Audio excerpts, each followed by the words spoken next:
ನೋಡು, ನನ್ನ ನಿನ್ನ ಮದುವೆ ಆಗಿ 55 ವರ್ಷ ಆಯ್ತು. ಇದ್ರಿಗೂ ಭಗವಂತ ನಾನು ಕೊಡಬಾರ್ದು ಕಟ್ಟೆಲ್ಲ ಕೊಟ್ಟಿದ್ದಾರೆ. ಅದೇ ತರ ಜನಗಳಿಗೆ ಎಷ್ಟೋ ಪ್ರೀತಿಯಲ್ಲಿ ನಾನು ಕೊಟ್ಟ. ನಾವು ಸುಖ ಕೊಟ್ಟಾಗ ಮೈ ಬಾಸು, ದುಃಖ ಕೊಟ್ಟಾಗ ದೇವರನ್ನ ತೆರಳಬಾರ್ದು. ಆದ್ರಿಂದ ಇದು ಮನುಷ್ಯ ರೋಗ ಬರ್ತದೆ, ಮಾನಸ ರೋಗ ಬರ್ತದೆ. ಈ ತರ ಕಾಯಿಲೆ ಎಷ್ಟೋ ಬಂದಟ್ಟವೆ. ಅವಾಗ ತಡೆಯೋ ಶಕ್ತಿ ಇತ್ತು.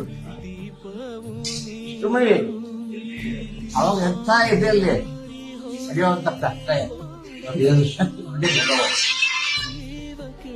ಏನಾಯ್ತು, ಭಗವಂತ ಒಂದೇ ಸಮಯ ಇಟ್ಟಿರಲ್ಲ. ಯಾಕಂದ್ರೆ ಬೇರೆಯವ್ರ ಕಡೆಯೂ ಗಮನ ಕೊಡ್ತಾರೆ. ಅದೇ ತರ ಹೆಸರು ರಾಜ್ಕುಮಾರ್ಗೆ ಸಂಜ ಇದ್ದಂಗೆ ಹಾಗೆ ಆಗ್ರಮ್ಮ.